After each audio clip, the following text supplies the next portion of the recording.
Ladies and gentlemen, Josh Sanch, welcome back to the Bodybuilding News Network, another installment of Bodybuilding Daily, where we talk about all things hot topic and trending in the world of bodybuilding and fitness. Let's go ahead and start off, based off the thumbnail, right, left to right, Regan Grimes getting ready for the Italy Pro, or the Flex Weekend Pro, however you want to call it. And I was very impressed. I still am very impressed. He's still my pick to win the show. Of course, let me know your picks down below. But when I re-looked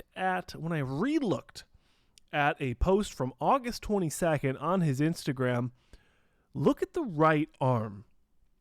And I'm going to have it on the screen for you. You can look at it. There's no editing. I'm not messing around with it. Look at the bicep. There is no peak to that right bicep.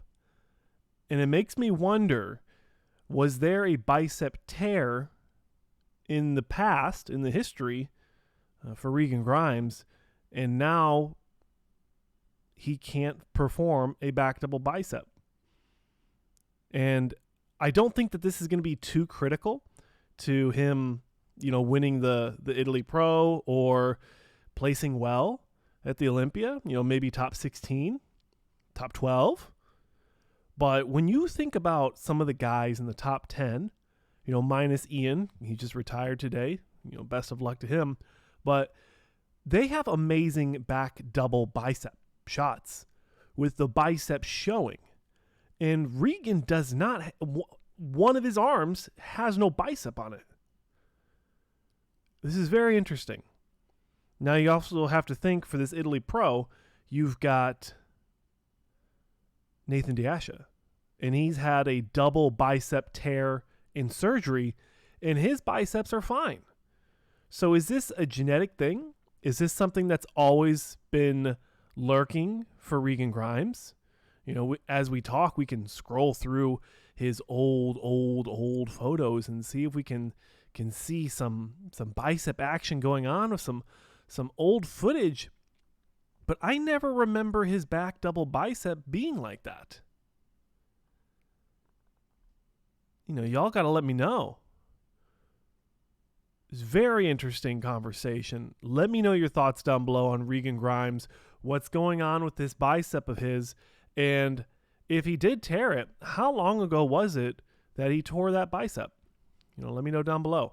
Next up we have, I don't think I've talked about HORSEMD at all on this channel.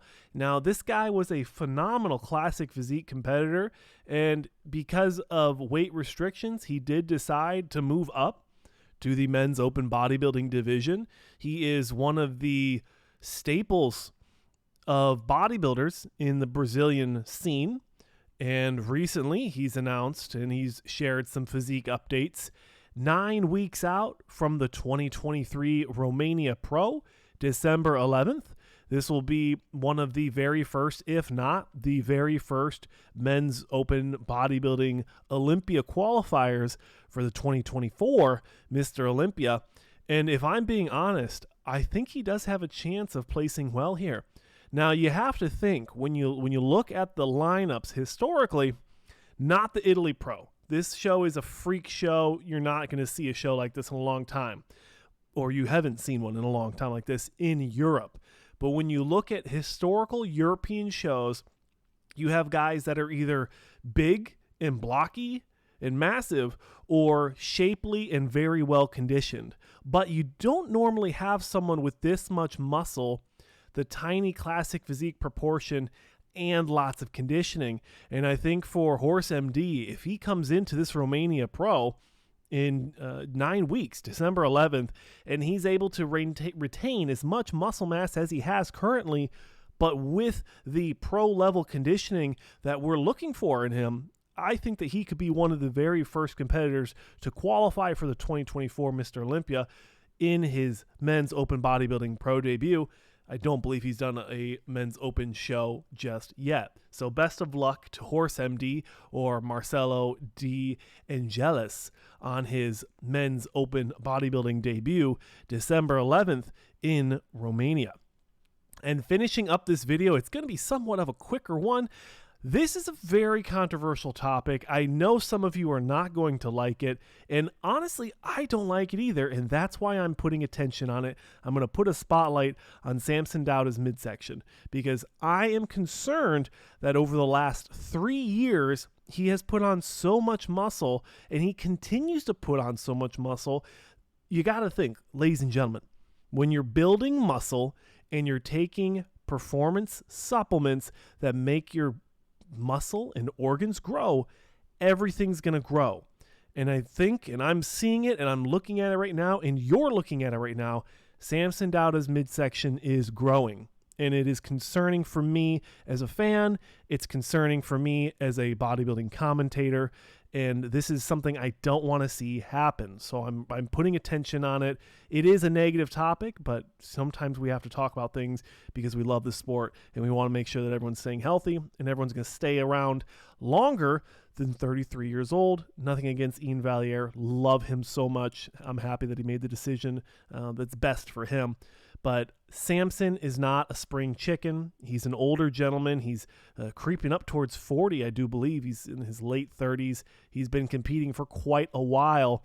And in the last 3 years, he has put on so much muscle mass that it is almost inevitable for his midsection to grow. And that is exactly what we're seeing in these side shots. And honestly, 8 weeks out from the Olympia, we're even seeing it in the front shots as well. The midsection is not very controlled. There's not a lot of separation. It looks really, really big from the side, from the front, the obliques. They're not particularly spilling out, but it's a very big silhouette. And also he has quite a bit of midsection distension and also abdominal muscle separation, which is more genetic than anything. But these are things that I'm trying to point out. These are things I want you to be looking at and looking for coming into the Mr. Olympia competition. You know, after the judges gave him the win at the Arnold Classic against Nick Walker, a lot of people are having him in this conversation for top 3. And with a midsection that could be questionable, I don't see it as a top 3 physique. And this worries me. So, Samson, if you are watching, or Fuad, or any of your team members, let me know what's going on with this midsection. I'd love to see some more physique updates as we get closer to the show. If you want to send me some, that'd be cool. But looking at this, I did put a little comparison together for you guys because I love you guys so much. And I wanted to make sure I wasn't being too crazy here. But looking at the most recent side shot, 8 weeks out from the 2023 Olympia, versus the 2022 Olympia, versus the 2022 Arnold Classic, versus the 2021 Yamamoto Pro Cup, you can see the midsection has grown considerably. Now, he is in the off season, technically still on prep. He could probably drop anywhere from 20 pounds or so in the next few weeks.